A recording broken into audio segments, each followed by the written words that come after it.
ಶಾಸಕ ಮಿತ್ರರಾಗಿರುವಂತಹ ಸಿದ್ದು ಸೌದಿಯಣ್ಣ ಅವರೇ,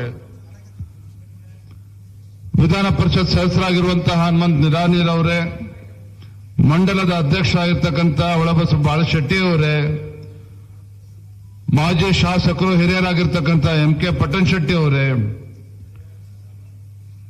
ಆತ್ಮೀಯರಾಗಿರ್ತಕ್ಕಂಥ ಅರುಣ್ ಶಾಪುರ್ ಅವರೇ, ರಾಜ್ಯ ಬಿಜೆಪಿಯ ಕಾರ್ಯದರ್ಶಿಗಳಿರುವಂತಹ ಶರಣು ತಳ್ಳಿಕೆರೆ ಅವರೇ, ಮೋಹನ್ ಜಾಧವ್ ಅವರೇ, ಬಸವರಾಜ್ ಹಿರಿಯರಾಗಿರ್ತಕ್ಕಂಥ ಬಸವರಾಜ್ ಕೋತ್ರ ಅವರೇ, MG ಬನ್ನೂರ್ ಅವರೇ, ಶಿವಾನಂದ್ ನಿಂಗನೂರ್ ಅವರೇ, ಹೂವಪ್ಪ ರಾಥೋಡ್ ಅವರೇ, ವೇದಿಕೆ ಮೇಲೆ ಆಸೀನರಾಗಿರ್ತಕ್ಕಂಥ ಪಕ್ಷದ ಎಲ್ಲ ಹಿರಿಯರೇ, ವೇದಿಕೆ ಮುಂಭಾಗದಲ್ಲಿ ಆಸೀನರಾಗಿರ್ತಕ್ಕಂಥ ಪಕ್ಷದ ಎಲ್ಲ ಹಿರಿಯ ಕಾರ್ಯಕರ್ತ ಬಂಧುಗಳೇ, ಶ್ರದ್ಧೆಯ ತಾಯಂದಿರೇ, ಆತ್ಮೀಯ ಪತ್ರಿಕಾ ಹಾಗೂ ಮಾಧ್ಯಮದ ಸ್ನೇಹಿತರೆ, ನಿನ್ನೆ ಬೆಳಗ್ಗೆ ಬೆಳಗಾವಿಯಿಂದ ನನ್ನ ಪ್ರವಾಸವನ್ನ ಪ್ರಾರಂಭ ಮಾಡಿ ತೇರದಾಳ್ ವಿಧಾನಸಭಾ ಕ್ಷೇತ್ರದ ತಮದಡ್ಡಿನಲ್ಲಿ ಜೈನ್ ಸಮುದಾಯದ ಜೈನ್ ಧರ್ಮದ ಒಂದು ಪಂಚಕಲ್ಯಾಣ ಕಾರ್ಯಕ್ರಮದಲ್ಲಿ ಭಾಗವಹಿಸಿ, ಪೂಜಾ ಕಾರ್ಯಕ್ರಮದಲ್ಲಿ ಭಾಗವಹಿಸಿಕೊಂಡು ತದನಂತರದಲ್ಲಿ ಬನಹಟ್ಟಿನಲ್ಲಿ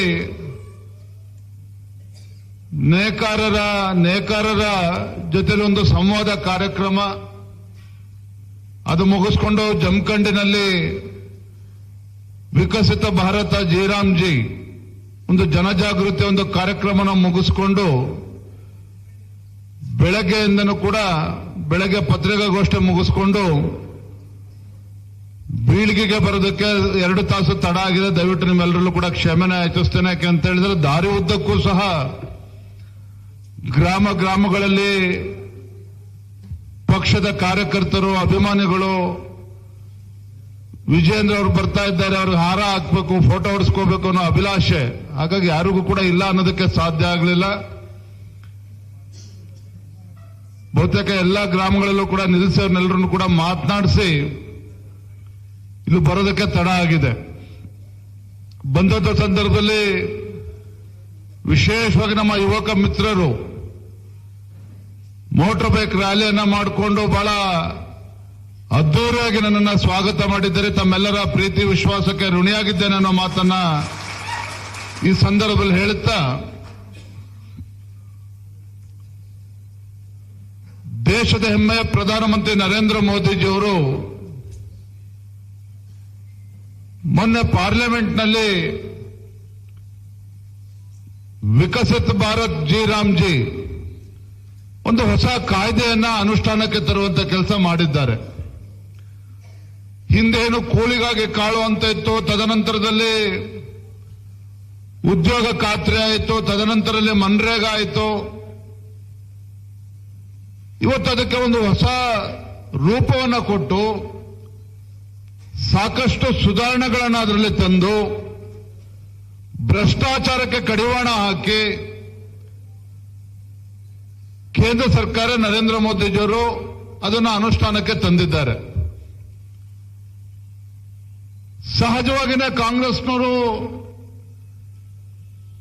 ಟೀಕೆಗಳನ್ನ ಮಾಡ್ತಾ ಇದ್ದಾರೆ, ಜಾಹೀರಾತುಗಳನ್ನ ಕೊಡ್ತಾ ಇದ್ದಾರೆ. ಅಷ್ಟೇ ಅಲ್ಲ, ಮೊನ್ನೆ ನಡೆದಂತ ಅಧಿವೇಶನದಲ್ಲಿ ವಿಕಸಿತ ಭಾರತ್ ಜಿ ರಾಮ್ಜಿ ವಿರುದ್ಧ ನಿರ್ಣಯವನ್ನು ಕೂಡ ಸದನದಲ್ಲಿ ಪಾಸ್ ಮಾಡಿಕೊಂಡ್ರು. ನನ್ನ ಪತ್ರಕರ್ತರು ಕೇಳಿದ್ರು ನನಗೆ, ಏನ್ ಸರ್ ಕಾಂಗ್ರೆಸ್ ಇದನ್ನ ವಿರೋಧ ಮಾಡ್ತಾ ಇದ್ದಾರಲ್ಲ ಅಂತೇಳಿ. ನಾನು ಪತ್ರಕರ್ತ ಸ್ನೇಹಿತರಿಗೆ ಹೇಳಿದೆ, ಕಳೆದ 2.5 ವರ್ಷದಲ್ಲಿ ಈ ಕಾಂಗ್ರೆಸ್ ಸರ್ಕಾರ ರಾಜ್ಯದಲ್ಲಿ ಅಧಿಕಾರಕ್ಕೆ ಬಂದ ಮೇಲೆ ಕೇಂದ್ರ ಸರ್ಕಾರದ ಯಾವ ಯೋಜನೆಯನ್ನು ಅವರು ಸ್ವಾಗತ ಮಾಡಿದ್ದಾರೆ? ಪ್ರಧಾನಮಂತ್ರಿಗಳು ಈ ದೇಶವನ್ನ ಒಂದು ಅಭಿವೃದ್ಧಿಯ ಪಥದಲ್ಲಿ ತೆಗೆದುಕೊಂಡು ಹೋಗಬೇಕು ಅಂತೇಳಿ ಒಂದು ಹೊಸ ಶಿಕ್ಷಣ ನೀತಿಯನ್ನು ತಂದ್ರು. ಹೊಸ ಶಿಕ್ಷಣ ನೀತಿಯನ್ನು ತಂದ್ರೆ ಅದಕ್ಕೂ ಕೂಡ ಕಲ್ಲಾಕುವಂತ ಕೆಲಸ ಈ ಕಾಂಗ್ರೆಸ್ ಸರ್ಕಾರ ಮುಖ್ಯಮಂತ್ರಿಗಳು ಮಾಡಿದ್ರು. ನರೇಂದ್ರ ಮೋದಿಜಿಯವರು ನಮ್ಮ ರೈತರ ಅಕೌಂಟ್ಗೆ 6,000 ರೂಪಾಯಿನ ಹಾಕ್ತಾ ಇದ್ರು ಕಿಸಾನ್ ಸಮ್ಮಾನ್ ಯೋಜನೆ. ರಾಜ್ಯದಲ್ಲಿ ಯಾವುದೇ ಮುಖ್ಯಮಂತ್ರಿಗಳು, ದೇಶದಲ್ಲಿ ಯಾವುದೇ ಮುಖ್ಯಮಂತ್ರಿಗಳು ಮಾಡಲಿಲ್ಲ. ನಿಮ್ಮ ಯಡಿಯೂರಪ್ಪರು ರಾಜ್ಯದ ಮುಖ್ಯಮಂತ್ರಿಗಳಿದ್ದಾಗ 4,000 ರೂಪಾಯಿ ಕೊಡ್ತಾ ಇದ್ರು. ಅದಕ್ಕೂ ಕೂಡ ಕಲ್ಲು ಹಾಕುವಂತ ಕೆಲಸ ಮಾಡಿದ್ರು. ಬಸವರಾಜ ಬೊಮ್ಮಾಯಿ ಅವರು ರೈತ ವಿದ್ಯಾನಿಧಿಯನ್ನ ತಂದ್ರು, ಅದನ್ನು ಕೂಡ ನಿಲ್ಲಿಸುವಂತ ಕೆಲಸ ಈ ಸರ್ಕಾರ ಮಾಡಿದೆ. ನರೇಂದ್ರ ಮೋದಿಜಿಯವರು ಒಂದು ದೇಶ ಒಂದು ಚುನಾವಣೆ, ಅದಕ್ಕೂ ಕೂಡ ವಿರೋಧದ ಮಾತುಗಳನ್ನ ಕಾಂಗ್ರೆಸ್ನವರು ಆಡಿದ್ದಾರೆ. ವಕ್ಫ್ ವಿಚಾರದಲ್ಲಿ ಈ ರಾಜ್ಯದಲ್ಲಿ ರೈತರ ಜಮೀನನ್ನ ಹೊಡ್ಕೊಳ್ತಕ್ಕಂಥ ವಕ್ಫ್ ಕಾಯ್ದೆಗೆ ತಿದ್ದುಪಡಿಯನ್ನ ನರೇಂದ್ರ ಮೋದಿಜಿಯವರು ತಂದ್ರೆ ಮೊಸರಲ್ಲಿ ಕಲ್ಲು ಹುಡುಕುವಂತ ಕೆಲಸ ಕಾಂಗ್ರೆಸ್ನವರು ಮಾಡಿದ್ರು. ಅದನ್ನು ಕೂಡ ವಿರೋಧ ಮಾಡಿದ್ರು ಕೇಂದ್ರ ಸರ್ಕಾರದ ತೀರ್ಮಾನವನ್ನ. ಇವತ್ತು ವಿಕಸಿತ್ ಭಾರತ್ ಜಿ ರಾಮ್ಜಿನೂ ಕೂಡ ವಿರೋಧ ಮಾಡ್ತಿದ್ರು. ಯಾತಕ್ಕೋಸ್ಕರ ವಿರೋಧ ಮಾಡ್ತಾ ಇದ್ದಾರೆ ಅಂತ ಹೇಳಿದ್ರೆ, ಕಾರಣ ಮೋದಿಯವರು ಕೊಡ್ತಾ ಇರ್ತಕ್ಕಂಥ ಯೋಜನೆ ಅಲ್ಲ. ಇವಾಗ ನರೇಂದ್ರ ಮೋದಿಜಿಯವರನ್ನು ನೋಡಿದ್ರೆ ಆಗೋದಿಲ್ಲ. ನೋಡಿ, ಇವತ್ತು ಸರ್ಕಾರಿ ಆಸ್ಪತ್ರೆಗಳಲ್ಲಿ ಇವತ್ತು ಔಷಧಿಗಳು ಸಿಗ್ತಾ ಇಲ್ಲ. ಬಡವರು ಪರದಾಡ್ತಾ ಇದ್ದಾರೆ ಜಿಲ್ಲಾ ಕೇಂದ್ರಗಳಲ್ಲಿ, ತಾಲೂಕು ಕೇಂದ್ರಗಳಲ್ಲಿ. ನರೇಂದ್ರ ಮೋದಿಜಿಯವರು ಜನೌಷಧಿ ಕೇಂದ್ರವನ್ನ ತೆಗೆದ್ರೆ ಅದಕ್ಕೂ ಕೂಡ ಕಲ್ಲು ಹಾಕಂತ ಕೆಲಸ ಕಾಂಗ್ರೆಸ್ ಸರ್ಕಾರ ಮಾಡಿದ್ದಾರೆ, ಮುಖ್ಯಮಂತ್ರಿಗಳು ಮಾಡಿದ್ದಾರೆ. ಯಾಕೆ ಎಷ್ಟೊಂದು ಅಲರ್ಜಿ ಇವರಿಗೆ ಅಂತ ಹೇಳಿದ್ರೆ, ಕಾಂಗ್ರೆಸ್ನವರಿಗೆ ಈ ದೇಶದಲ್ಲಿ ಸ್ವಾತಂತ್ರ್ಯ ಬಂದ ನಂತರದಲ್ಲಿ ಒಂದು ಕಾಂಗ್ರೆಸ್ಸೇತರ ಪಕ್ಷ ಕೇಂದ್ರದಲ್ಲಿ ಆಡಳಿತ ನಡೆಸ್ತಾ ಇದೆ. ಒಂದು ಕಾಂಗ್ರೆಸ್ಸೇತರ ಪಕ್ಷ ಭಾರತೀಯ ಜನತಾ ಪಾರ್ಟಿ ಕಳೆದ 3 ಚುನಾವಣೆಗಳು ಸತತವಾಗಿ 2014ರಿಂದ 2019ರಲ್ಲಿ, ತದನಂತರದಲ್ಲಿ 2024ರಲ್ಲಿ 3ನೇ ಬಾರಿಗೆ ಸತತವಾಗಿ ಕೇಂದ್ರದಲ್ಲಿ ಭಾರತೀಯ ಜನತಾ ಪಾರ್ಟಿಯ ನೇತೃತ್ವದಲ್ಲಿ ಎನ್ಡಿಎ ಸರ್ಕಾರ ಕೇಂದ್ರದಲ್ಲಿ ಅಧಿಕಾರದ ಚುಕ್ಕಾಣಿ ಹಿಡಿದಿದೆ. ಅಲ್ಲೊಬ್ಬ ಹಿಂದುಳಿದ ವರ್ಗದ ನರೇಂದ್ರ ಮೋದಿಜಿಯವರು ಪ್ರಧಾನಮಂತ್ರಿಗಳು ಆಗಿದ್ದಾರೆ, ದೇಶದ ಚುಕ್ಕಾಣಿಯನ್ನು ಹಿಡಿದಿದ್ದಾರೆ. ಚುಕ್ಕಾಣಿ ಹಿಡಿತಕ್ಕಂಥದ್ದಷ್ಟೇ ಅಲ್ಲ, ಭಾರತ ದೇಶವನ್ನ ಜಗತ್ತಿನ 4ನೇ ಒಂದು ದೊಡ್ಡ ಆರ್ಥಿಕ ಶಕ್ತಿಯಾಗಿ ಹೊರಹೊಮ್ಮುವಂತದ್ದು ನರೇಂದ್ರ ಮೋದಿಜಿಯವರು ಮಾಡಿದ್ದಾರೆ ಅಂತ ಹೇಳಿದ್ರೆ, ಅದನ್ನ ಸಹಿಸಿಕೊಳ್ಳಕ್ಕೆ ಕಾಂಗ್ರೆಸ್ನವರಿಗೆ ಅಯೋಗ್ಯರಿಗೆ ಆಗ್ತಾ ಇಲ್ಲ. ಅಯೋಗ್ಯ ಕಾಂಗ್ರೆಸ್ ಪಕ್ಷಕ್ಕೆ ಆಗ್ತಾ ಇಲ್ಲ. ಇವರ ಅಪ್ಪನ ಮನೆ ಆಸ್ತಿ ಅಧಿಕಾರ ಅಂತ ಹೇಳಿದ್ರೆ, ಕೇಂದ್ರದಲ್ಲೂ ಇವರೇ ಅಧಿಕಾರ ಇರಬೇಕು, ರಾಜ್ಯದಲ್ಲೂ ಇವರೇ ಅಧಿಕಾರ ಇರಬೇಕು. ಬೇರೆ ಯಾವುದೇ ಪಕ್ಷ ಅಧಿಕಾರಕ್ಕೆ ಬಂದ್ರೆ ಇವರಿಗೆ ಸಂಕಟ. ಇವತ್ತು ನಾನು ವೇದಿಕೆ ಮೂಲಕ ಇವತ್ತು ರಾಜ್ಯದ ಮುಖ್ಯಮಂತ್ರಿ ಕೇಳೋದಕ್ಕೆ ಇಚ್ಛೆ ಪಡ್ತೇನೆ. ಇವತ್ತೇನು ಪಂಚ ಗ್ಯಾರಂಟಿಗಳನ್ನ ಘೋಷಣೆ ಮಾಡಿ ರಾಜ್ಯದಲ್ಲಿ ಅಧಿಕಾರಕ್ಕೆ ಬಂದಿದ್ದೀರಲ್ಲ, ಸ್ವಾತಂತ್ರ್ಯ ಬಂದು 75 ವರ್ಷಗಳ ಸುದೀರ್ಘವಾಗಿ 55-60 ವರ್ಷಗಳ ಕಾಲ ಈ ದೇಶದಲ್ಲಿ ರಾಜ್ಯದಲ್ಲಿ ಆಡಳಿತ ನಡೆಸಿರ್ತಕ್ಕಂಥವ್ರು ಯಾರು? ಇದೇ ಕಾಂಗ್ರೆಸ್ ಪಕ್ಷದವರು. ರಾಜ್ಯದಲ್ಲೂ ಕೂಡ 55 ವರ್ಷಗಳ 60 ವರ್ಷಗಳ ಕಾಲ ಆಡಳಿತ ನಡೆಸಿದ್ದಾರೆ ಕಾಂಗ್ರೆಸ್ ಪಕ್ಷ. ಇಷ್ಟು ವರ್ಷಗಳ ಕಾಲ ಆಡಳಿತ ನಡೆಸಿದ್ರು ಸಹ ನಮ್ಮ ರಾಜ್ಯದಲ್ಲಿ ಇವತ್ತು ನಿಮ್ಮ ಗ್ಯಾರಂಟಿಗಳ ಮೇಲೆ ನಮ್ಮ ರಾಜ್ಯದ ಬಡವರು ಇವತ್ತು ಬದುಕಬೇಕು ಅಂತೇಳಿ ಅಪೇಕ್ಷೆ ಪಟ್ಟಿದ್ದೀರಲ್ಲ, ಇವತ್ತು ರಾಜ್ಯದಲ್ಲಿ ದೇಶದಲ್ಲಿ ಬಡವರು ಬಡವರಾಗಿ ಉಳಿದಿದ್ದಾರೆ ಅಂತ ಹೇಳಿದ್ರೆ ಇದು ಕಾಂಗ್ರೆಸ್ ಪಕ್ಷದ ಕೊಡುಗೆ ಅಲ್ವಾ? ಹಾಗಾದ್ರೆ ಕಾಂಗ್ರೆಸ್ ಪಕ್ಷದ ಕೊಡುಗೆ ಅಲ್ವಾ? ಇಂಥ ಲಜ್ಜೆಗೆಟ್ಟ ಕಾಂಗ್ರೆಸ್ ಪಕ್ಷ ಈ ದೇಶದಲ್ಲಿ ಬಡತನವನ್ನ ನಿರ್ಮೂಲನೆ ಮಾಡ್ತೇವೆ ಅಂತ ಹೇಳಿ ಬಡವರನ್ನ ನಿರ್ಮೂಲನೆ ಮಾಡಿದ್ರೆ ಹೊರತು ಆ ಬಡವರ ಬಡತನವನ್ನ ನಿರ್ಮೂಲನೆ ಮಾಡೋದಕ್ಕೆ ಈ ಲಜ್ಜೆಗೆಟ್ಟ ಕಾಂಗ್ರೆಸ್ ಪಕ್ಷಕ್ಕೆ ಸಾಧ್ಯ ಆಗಲಿಲ್ಲ. ಆದ್ರೆ ಕಾಂಗ್ರೆಸ್ ಪಕ್ಷದಲ್ಲಿ ಇರ್ತಕ್ಕಂಥ ಶ್ರೀಮಂತರು ಆದ್ರೂ ಅವ್ರ ಪುಡಾರಿಗಳು ಇಷ್ಟೆಲ್ಲ ಅಭಿವೃದ್ಧಿ ಕೆಲಸ ಮಾಡ್ತೇವೆ, ರಾಜ್ಯದಲ್ಲಿ ಒಳ್ಳೆ ಆಡಳಿತವನ್ನು ಕೊಡ್ತೇವೆ, ಅಭಿವೃದ್ಧಿ ಮಾಡ್ತೇವೆ ಅಂತೇಳಿ ರಾಜ್ಯದಲ್ಲಿ ಇವತ್ತು ಅಧಿಕಾರಕ್ಕೆ ಬಂದಿದ್ದಾರಲ್ಲ, ಕಳೆದ 2.5 ವರ್ಷದಲ್ಲಿ ಇವತ್ತು ರಾಜ್ಯದಲ್ಲಿ ಯಾವ್ದಾದ್ರು ಒಂದು ಹೊಸ ಯೋಜನೆಯನ್ನು ಕೊಡೋದಕ್ಕೆ ಸಾಧ್ಯ ಆಗಿದೆಯಾ? ಗೃಹಲಕ್ಷ್ಮಿಗೆ 2,000 ರೂಪಾಯಿ ಕೊಡ್ತೇವೆ ಅಂತೇಳಿ ಬೆನ್ನು ತಡ್ಕೊಳ್ತಾರೆ. ಮತ್ತೊಂದು ಕಡೆಗೆ ಇವತ್ತು ಗೃಹಲಕ್ಷ್ಮಿ ಯೋಜನೆಗೆ ಹಣವನ್ನ ಕ್ರೋಢೀಕರಿಸೋದಕ್ಕೆ ಸಾಧ್ಯ ಆಗ್ತಾ ಇಲ್ಲ ಅಂತೇಳಿ ರಾಜ್ಯದಲ್ಲಿ ಇವತ್ತು ಅಬಕಾರಿ ಇಲಾಖೆಗೆ 40,000 ಕೋಟಿ ಟಾರ್ಗೆಟ್ ಕೊಟ್ಟಿದ್ದಾರೆ ಅಧಿಕಾರಿಗಳಿಗೆ. 40,000 ಕೋಟಿ ಟರ್ನ್ ಓವರ್ ಆಗಬೇಕು ಅಂತ ಹೇಳಿದ್ರೆ ರಾಜ್ಯದಲ್ಲಿ ಇವತ್ತು 500 ಮೀಟರ್ಗೆ ಇವತ್ತು ದವಾಖಾನೆ ಸಿಗ್ತದಲ್ಲ ಗೊತ್ತಿಲ್ಲ, ಮೆಡಿಕಲ್ ಶಾಪ್ ಸಿಗ್ತದಲ್ಲ ಗೊತ್ತಿಲ್ಲ. ರಾಜ್ಯದಲ್ಲಿ ಇವತ್ತು ಹೆಂಡದ ಅಂಗಡಿಗಳು ಇವತ್ತು ಸಿಗ್ತಾ ಇದೆ, ಹೆಂಡದ ಅಂಗಡಿ ಸಿಗ್ತಾ ಇದೆ. ಗ್ರಾಮೀಣ ಭಾಗದಲ್ಲಿ ಇವತ್ತು ದಿನಸಿ ಅಂಗಡಿಯಲ್ಲಿ ಇವತ್ತು ಹೆಂಡ ಬಾರ್ತಕ್ಕಂಥ ವ್ಯವಸ್ಥೆ ಇಡೀ ದೇಶದಲ್ಲಿ ಯಾವುದೇ ರಾಜ್ಯದಲ್ಲಿಲ್ಲ. ನಮ್ಮ ರಾಜ್ಯದಲ್ಲಿ ಇದಕ್ಕೆ ಕಾರಣ ಈ ನಾಲಾಯಕ ಇವತ್ತು ಕಾಂಗ್ರೆಸ್ ಸರ್ಕಾರದ ಸಾಧನೆ, ಇದೇ ಅವರ ಸಾಧನೆ. ಒಂದು ಕೈಲಿ ಕೊಡ್ತಕ್ಕಂಥದ್ದು, ಮತ್ತೊಂದು ಕೈಲಿ ಕಿತ್ಕೊಳ್ತಕ್ಕಂಥದ್ದು. ಬಡವರ ಮನೆಗೆ 2,000 ರೂಪಾಯಿ ಕೊಡ್ತಾರೆ ಗೃಹಲಕ್ಷ್ಮಿ ಅಂತೇಳಿ, ಆ ಬಡ ಕುಟುಂಬದಿಂದ 10,000 ರೂಪಾಯಿ ಇವತ್ತು ಹೆಂಡ ಕಿತ್ಕೊಳ್ತಕ್ಕಂಥ ಕೆಲಸದ್ದು ಕಾಂಗ್ರೆಸ್ ಸರ್ಕಾರ ಮಾಡ್ತಾ ಇದೆ. ನಾನು ಈ ಲಜ್ಜೆಗೆಟ್ಟ ಕಾಂಗ್ರೆಸ್ ಸರ್ಕಾರಕ್ಕೆ ರಾಜ್ಯದ ಮುಖ್ಯಮಂತ್ರಿ ಕೇಳೋದಕ್ಕೆ ಇಚ್ಛಪಡ್ತೇನೆ. ಒಬ್ಬ ರಾಜ್ಯದ ಮುಖ್ಯಮಂತ್ರಿಗಳಾಗಿ ಈ ರಾಜ್ಯದಲ್ಲಿರ್ತಕ್ಕಂಥ ಪರಿಷ್ಠ ಜಾತಿ ಪರಿಷ್ಠ ಪಂಗಡಗಳಿರ್ಬೋದು, ಹಿಂದುಳಿದ ವರ್ಗಗಳಿರ್ಬೋದು, ಇವತ್ತು ವೀರಶೈವ ಲಿಂಗಾಯತ ಇರ್ಬೋದು, ಒಕ್ಕಲಿಗರು ಇರ್ಬೋದು, ಆ ಸಮುದಾಯದಲ್ಲಿ ಇವತ್ತು ಬಡವರು ನಿಮಗೆ ಕಾಣ್ತಾ ಇಲ್ವಾ? ಈ ನಾಡಿನಲ್ಲಿರ್ತಕ್ಕಂಥ ಇವತ್ತು ಕಾಯಕ ಸಮುದಾಯಗಳ ಬದುಕನ್ನು ಕಟ್ಕೊಡುವಂತ ಕೆಲಸ ರಾಜ್ಯದ ಮುಖ್ಯಮಂತ್ರಿಗಳಾಗಿ ಕಳೆದ 2.5 ವರ್ಷದಲ್ಲಿ ಏನಾದರೂ ಮಾಡೋದಕ್ಕೆ ಸಾಧ್ಯ ಆಗಿದೆ ನಿಮ್ಗೆ? ಹಾಗಾದ್ರೆ ಸಾಧ್ಯ ಆಗಿಲ್ಲ. ಶಾಸಕರು ಅಭಿವೃದ್ಧಿಗೆ ಅನುದಾನ ಕೊಡಿ ಅಂತ ಹೇಳಿದ್ರೆ ಅನುದಾನ ಕೊಡ್ತಕ್ಕಂಥ ಯೋಗ್ಯತೆ ಸರ್ಕಾರಕ್ಕಿಲ್ಲ, ಮುಖ್ಯಮಂತ್ರಿಗಳಿಗಿಲ್ಲ. ಇವತ್ತು ಮುಖ್ಯಮಂತ್ರಿ ತನ್ನ ಕುರ್ಚಿಯನ್ನು ಉಳಿಸ್ಕೊಳ್ಳೋದಕ್ಕೆ, ಮುಖ್ಯಮಂತ್ರಿಗಳು ತನ್ನ ಕುರ್ಚಿಯನ್ನು ಉಳಿಸ್ಕೊಳ್ಳೋದಕ್ಕೆ ಆಡಳಿತ ಪಕ್ಷದ ಶಾಸಕರಿಗೆ ವಿದೇಶ ಪ್ರವಾಸದ ಭಾಗ್ಯವನ್ನು ಇವತ್ತು ಕಲ್ಪಿಸಿಕೊಟ್ಟಿದ್ದಾರೆ ರಾಜ್ಯದ ಮುಖ್ಯಮಂತ್ರಿಗಳು. ಇಂಥ ಲಜ್ಜೆಗೆಟ್ಟ ಕಾಂಗ್ರೆಸ್ ಸರ್ಕಾರದಿಂದ ಈ ರಾಜ್ಯದ ಅಭಿವೃದ್ಧಿಯನ್ನು ಅಪೇಕ್ಷೆ ಪಡೋದಕ್ಕೆ ಸಾಧ್ಯನೇ ಇಲ್ಲ. ಎಲ್ಲ ಸಮುದಾಯ, ಎಲ್ಲ ವರ್ಗದ ಜನ, ರೈತರು, ಬಡವರು, ಪರಿಷ್ಠ ಜಾತಿ ಪರಿಷ್ಠ ಪಂಗಡ ಎಲ್ಲರೂ ಕೂಡ ಈ ಸರ್ಕಾರಕ್ಕೆ ಇವತ್ತು ಇಡೀ ಶಾಪವನ್ನು ಹಾಕ್ತಾ ಇದ್ದಾರೆ. ಇಂಥ ಸಂದರ್ಭದಲ್ಲಿ ನಮ್ಮ ಕಾರ್ಯಕರ್ತರ ಜವಾಬ್ದಾರಿನೂ ಕೂಡ ಹೆಚ್ಚಿದೆ. ಒಂದು ಸುಳ್ಳನ್ನ 100 ಬಾರಿ ಹೇಳಿ ರಾಜ್ಯಕ್ಕೆ ಅಧಿಕಾರಕ್ಕೆ ಬಂದಿರತಕ್ಕಂಥ ಕಾಂಗ್ರೆಸ್ ಪಕ್ಷ ಮತ್ತೆ ಅದೇ ಬದುಕನ್ನು ಮಾಡೋದಕ್ಕೆ ಹೊರಟಿದ್ದಾರೆ. ಯಡಿಯೂರಪ್ಪನವರು ಮುಖ್ಯಮಂತ್ರಿಗಳಾಗಿ, ಬಸವರಾಜ ಬೊಮ್ಮಾಯಿ ಮುಖ್ಯಮಂತ್ರಿಗಳಾಗಿ ಒಳ್ಳೆ ಕೆಲಸ ಮಾಡಿದ್ರು ಸಹ ಚುನಾವಣೆ ಸಂದರ್ಭದಲ್ಲಿ 40% ಭ್ರಷ್ಟಾಚಾರ ಸರ್ಕಾರ ಅಂತ ಹೇಳಿ ಜನರನ್ನ ಯಾಮಾರಿಸಿ ಅಧಿಕಾರಕ್ಕೆ ಬಂದಿದ್ದಾರೆ.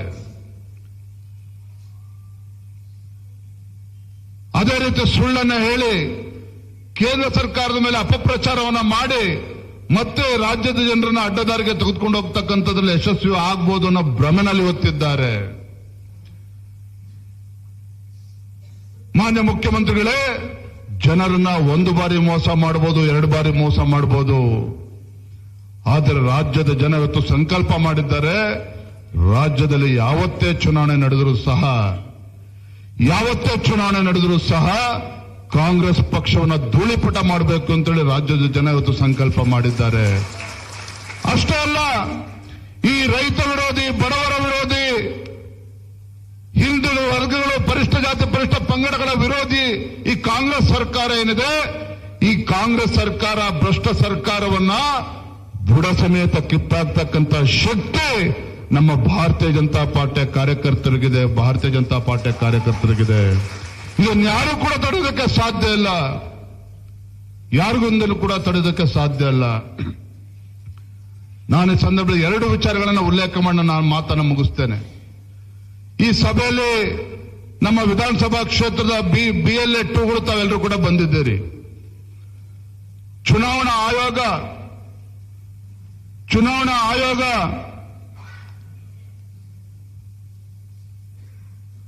SIR ಅನ್ನು ತಂದಿದ್ದಾರೆ, ಸ್ಪೆಷಲ್ ಇಂಟೆನ್ಸಿವ್ ರಿವಿಷನ್.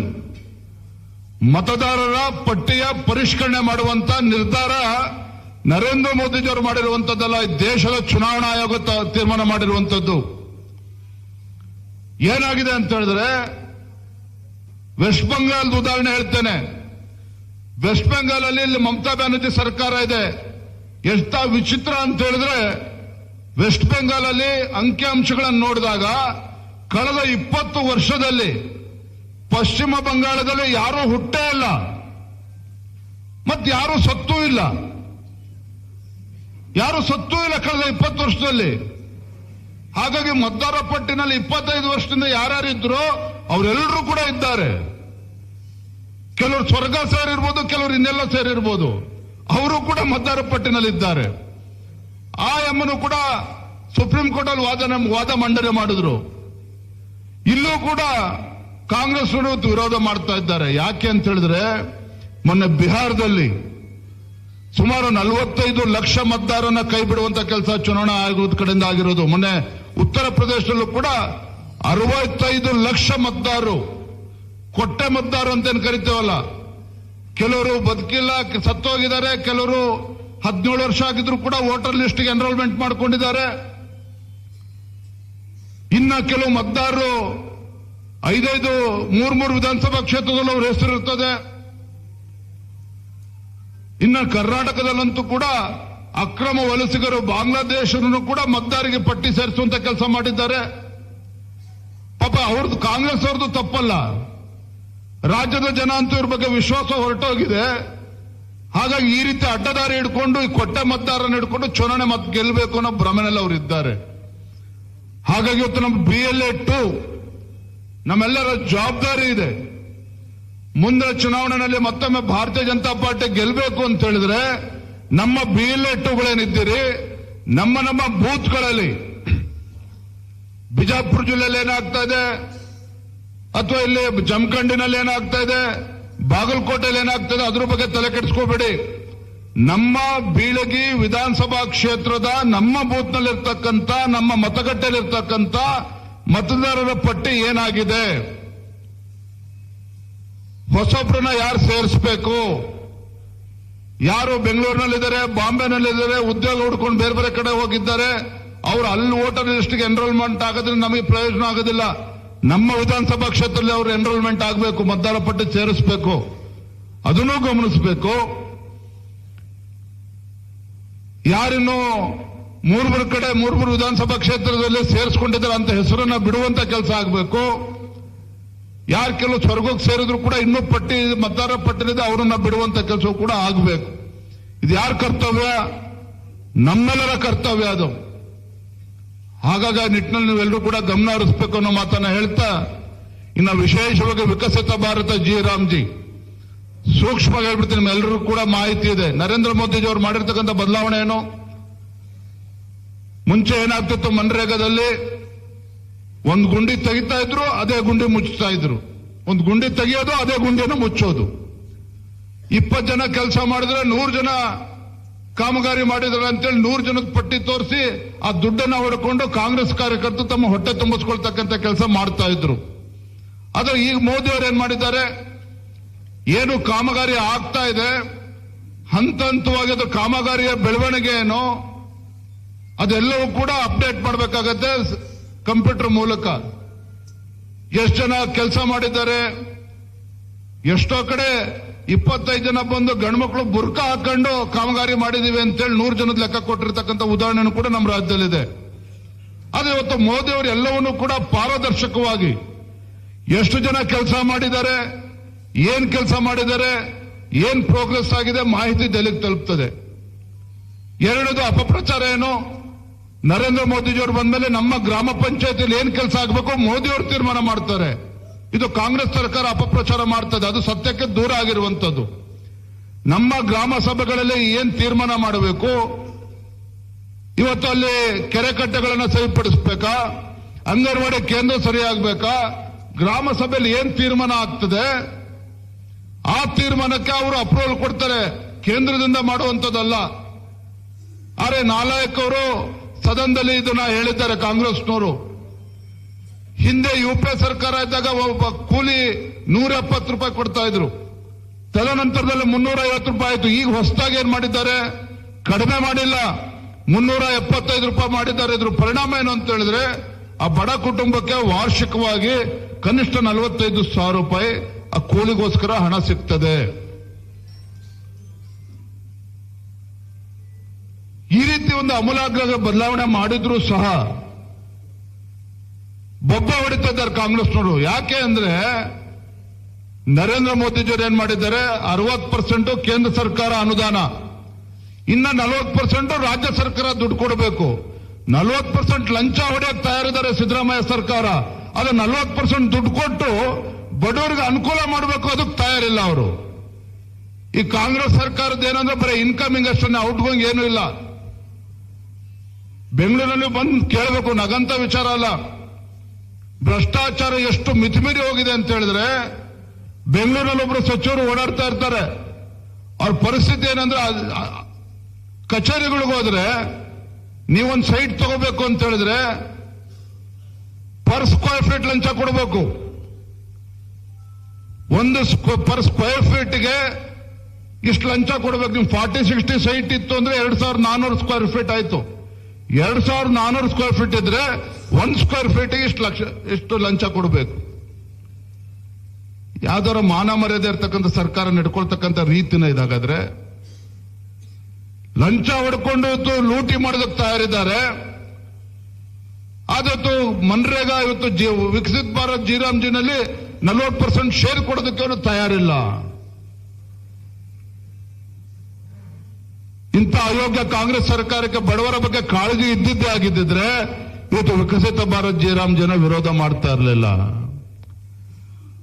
ದೇಶದಲ್ಲಿ ಯಾವುದೇ ಸರ್ಕಾರ ವಿರೋಧ ಮಾಡ್ತಾ ಇಲ್ಲ, ಕಾಂಗ್ರೆಸ್ ಅವರು ಮಾತ್ರ ಅದು ನಮ್ಮ ಕರ್ನಾಟಕದಲ್ಲಿ ವಿರೋಧ ಮಾಡ್ತಾ ಇದ್ದಾರೆ. ಹೊಡಿತಾರೆ ಅಂತ ಲಂಚ ನಮಗೆ ಸಾಕಾಗೋದಿಲ್ಲ, ನಾವೆಲ್ಲಿ ದುಡ್ಡು ಕೊಡೋಣ ಅಂತೇಳಿ ಅಂತ ಇಂಥ ಕೆಟ್ಟ ಪರಿಸ್ಥಿತಿಯನ್ನ ನಿರ್ಮಾಣ ಮಾಡಿದ್ದಾರೆ. ರಾಜ್ಯವನ್ನ ಈ ದಿಕ್ಕಿಗೆ ತೆಗೆದುಕೊಂಡು ಹೋಗಿದ್ದಾರೆ. ಇವತ್ತು ಮುಖ್ಯಮಂತ್ರಿಗಳು ಎಷ್ಟು ದಿನ ಇರ್ತಾರಲ್ಲೋ ಗೊತ್ತಿಲ್ಲ. ಆದ್ರೆ ಈ ಸರ್ಕಾರದಲ್ಲಿ 2.5 ವರ್ಷ 2.25 ವರ್ಷ ಏನು ಉಳಿದಿದೆ. ಯಾರೇ ಮುಖ್ಯಮಂತ್ರಿ ಆದರೂ ಸಹ ರಾಜ್ಯದಲ್ಲಿ ಇವತ್ತು ಅಭಿವೃದ್ಧಿ ನೋಡೋದಕ್ಕೂ ಕೂಡ ಸಾಧ್ಯ ಇಲ್ಲ. ಕಾರಣ ಏನು ಅಂತ ಹೇಳಿದ್ರೆ, ಅವರ ಗ್ಯಾರಂಟಿಗಳ ಬಗ್ಗೆ ಬಡವರಿಗೆ ಕೊಡ್ಲಿ, ಏನು ಇವ್ರ ಅಪ್ಪನ ಮನೆ ದುಡ್ಡು ಕೊಡ್ತಾರ? ಆದ್ರೆ ಅದನ್ನು ಕೂಡ ಇವತ್ತು ಅನ್ಯಾಯ ಮಾಡೋದಕ್ಕೆ ಹೊರಟಿದ್ದಾರೆ. ನೋಡಿ, ಮೊನ್ನೆ ಬೆಳಗಾವಿ ಅಧಿವೇಶನ ಮುಗಿದು 2 ತಿಂಗಳಾಗಿದೆ. ನಮ್ಮ ಶಾಸಕ ಮಿತ್ರ ಇರ್ತಕ್ಕಂಥ ಮಹೇಶ್ ತೆಂಗಿನಕಾಯಿ ಅವರೊಂದು ಪ್ರಶ್ನೆ ಕೇಳಿದ್ರು. ಕಳೆದ ಜನವರಿ ಮತ್ತು ಫೆಬ್ರವರಿ ತಿಂಗಳಲ್ಲಿ ಭಾಗ್ಯಲಕ್ಷ್ಮಿ ಯೋಜನೆಯ 2 ತಿಂಗಳ ಕಂತು ಎಷ್ಟು ಅಂತ ಹೇಳಿದ್ರೆ 5,000 ಕೋಟಿ. 500 ಕೋಟಿ ಅಲ್ಲ, 5,000 ಕೋಟಿ ರೂಪಾಯಿ ಕೊಡಬೇಕಾಗಿತ್ತು 2 ತಿಂಗಳು ಬಾಪ್ತು. ಆದ್ರೆ 2 ತಿಂಗಳಾಗಿದೆ. ಇವತ್ತಿಗೂ ಕೂಡ ಹಣಕಾಸಿನ ಸಚಿವರು ಆಗಿರುವಂತಹ ರಾಜ್ಯದ ಮುಖ್ಯಮಂತ್ರಿಗಳು 5,000 ಕೋಟಿ ರೂಪಾಯಿಗಳು ಯಾವ ಇಲಾಖೆಗೆ ಅದನ್ನ ಕೊಡ್ಕೊಂಡಿದ್ದಾರೆ, ಎಲ್ಲಿ ದುರುಪಯೋಗ ಆಗಿದೆ, ಇವತ್ತಿಗೂ ಕೂಡ ಉತ್ತರ ಕೊಡಕ್ಕಾಗಿಲ್ಲ. 5,000 ಕೋಟಿ ರೂಪಾಯಿ ಲೆಕ್ಕ ಇವತ್ತಿಗೂ ಕೂಡ ಮುಖ್ಯಮಂತ್ರಿ ಕೊಡೋದಕ್ಕಾಗಿಲ್ಲ ಅಂತ ಹೇಳಿದ್ರೆ ಯಾವ ರೀತಿ ಆಡಳಿತ ನಡೆಸ್ತಾ ಇದ್ದಾರೆ ಪುಣ್ಯಾತ್ಮರು ಅಂತೇಳಿ ಒಂದು ಕ್ಷಣ ನೀವು ಯೋಚನೆ ಮಾಡಬೇಕಾಗಿದೆ. ಹಾಗಾಗಿ ಇವತ್ತು ಮಾತನಾಡಕ್ ಸಾಕಷ್ಟು ವಿಚಾರಗಳಿದ್ದಾವೆ.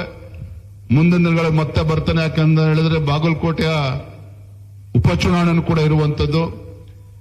ವೇದಿಕೆ ಇರ್ತಕ್ಕಂಥ ಎಲ್ಲ ಮುಖಂಡರಲ್ಲಿ, ವೇದಿಕೆ ಮುಂಭಾಗದಲ್ಲಿ ಇರ್ತಕ್ಕಂಥ ಎಲ್ಲ ಮುಖಂಡರಲ್ಲಿ ನಾನು ಕೈ ಜೋಡಿಸಿ ವಿನಂತಿ ಮಾಡ್ತೇನೆ. ಬಾಗಲಕೋಟೆ ಚುನಾವಣೆ ಭಾರತೀಯ ಜನತಾ ಪಾರ್ಟಿ ಗೆದ್ದೇ ಗೆಲ್ಲಬೇಕು. ಯಾರೊಬ್ಬ ವ್ಯಕ್ತಿನ ಗೆಲ್ಲಿಸ್ತಕ್ಕಂಥ ಚುನಾವಣೆ ಅಲ್ಲ. ದಾವಣಗೆರೆ ದಕ್ಷಿಣ ಇರ್ಬೋದು, ಬಾಗಲಕೋಟೆ ಇರ್ಬೋದು, 2 ಕ್ಷೇತ್ರಗಳಲ್ಲಿ ಭಾರತೀಯ ಜನತಾ ಪಾರ್ಟಿ ಗೆದ್ದಿದ್ದೇ ಆದಲ್ಲಿ ಇಡೀ ರಾಜ್ಯಕ್ಕೆ ಒಂದು ಸಂದೇಶವನ್ನು ಕಳಿಸ್ತದೆ. ಇಡೀ ರಾಜ್ಯಕ್ಕೆ ಒಂದು ಸಂದೇಶವನ್ನು ಕಳಿಸ್ತದೆ. ಹಾಗಾಗಿ ಇಂಥ ಸಂದರ್ಭನ ಎಲ್ಲರೂ ಕೂಡ ಒಟ್ಟಾಗಿ ಒಂದಾಗಿ, ಯಾಕೆ ನಿಮಗೂ ಕೂಡ ಬಾಗಲಕೋಟೆಯಲ್ಲಿ ಎಲ್ಲರೂ ಕೂಡ ಬಂಧುಗಳು ಸ್ನೇಹಿತರು ಎಲ್ಲರೂ ಕೂಡ ಇರ್ತಾರೆ. ಶ್ರಮವನ್ನು ಹಾಕಿ ಭಾರತೀಯ ಜನತಾ ಪಾರ್ಟಿನ ಗೆಲ್ಲಿಸ್ತಕ್ಕಂಥ ನಿಟ್ಟಿನಲ್ಲಿ ತಾವೆಲ್ಲರೂ ಕೂಡ ಕೈ ಜೋಡಿಸಬೇಕು ಅನ್ನುವ ಮಾತನ್ನ ಸಂದರ್ಭದಲ್ಲಿ ಹೇಳ್ತಾ ತುಂಬಾ ಸಂತೋಷ ಆಗಿದೆ. ಬಹಳ ದಿನಗಳ ನಂತರ ಬಂದಂತ ಸಂದರ್ಭದಲ್ಲಿ ಇವತ್ತು ಸನ್ಮಾನ್ಯ ನಿರಾನಿ ಮುರುಗೇಶ್ ನಿರಾನಿ ಅವರ ನೇತೃತ್ವದಲ್ಲಿ ಇವತ್ತು ಒಳ್ಳೆ ಕಾರ್ಯಕ್ರಮ ಕೂಡ ಆಗಿದೆ. ನಾನು ಕೂಡ ನಿನ್ನೆಂದ ಇಷ್ಟೆಲ್ಲ ಆಯಾಸ ಆದ್ರೂ ಕೂಡ ನಮ್ಮ ಕಾರ್ಯಕರ್ತರ ಮುಖದಲ್ಲಿ ನಗು ನೋಡಿದಾಗ, ಕಾರ್ಯಕರ್ತರ ಮುಖದಲ್ಲಿ ಉತ್ಸಾಹ ನೋಡಿದಾಗ ನಮಗೂ ಕೂಡ ಯಾವುದೋ ಆಯಾಸ ಆಗೋದಿಲ್ಲ. ಆಗ್ಲೇ ಹೇಳ್ತಾರೆ, ನಿರಾನಿ ಅವ್ರು ಇನ್ನೂ ನೆನಪಿದೆ, ಒಂದು 5-6 ವರ್ಷದ ಕೆಳಗೆ ಬಂದಾಗ ಯಾವುದೋ ಒಂದು ಗ್ರಾಮಕ್ಕೆ ಹೋಗಿದ್ವಿ. ಅಲ್ಲೊಬ್ರು ಯಜಮಾನರು ಹೇಳಿದ್ರು, ಮಾಡ್ಕೊಂಡು ಬಹಳ ಅದ್ದೂರಿಯಾಗಿ ನನ್ನನ್ನ ಸ್ವಾಗತ ಮಾಡಿದ್ದಾರೆ, ತಮ್ಮೆಲ್ಲರ ಪ್ರೀತಿ ವಿಶ್ವಾಸಕ್ಕೆ ಋಣಿಯಾಗಿದ್ದೇನೆ ಅನ್ನೋ ಮಾತನ್ನ ಈ ಸಂದರ್ಭದಲ್ಲಿ ಹೇಳುತ್ತಾ, ದೇಶದ ಹೆಮ್ಮೆಯ ಪ್ರಧಾನಮಂತ್ರಿ ನರೇಂದ್ರ ಮೋದಿಜಿಯವರು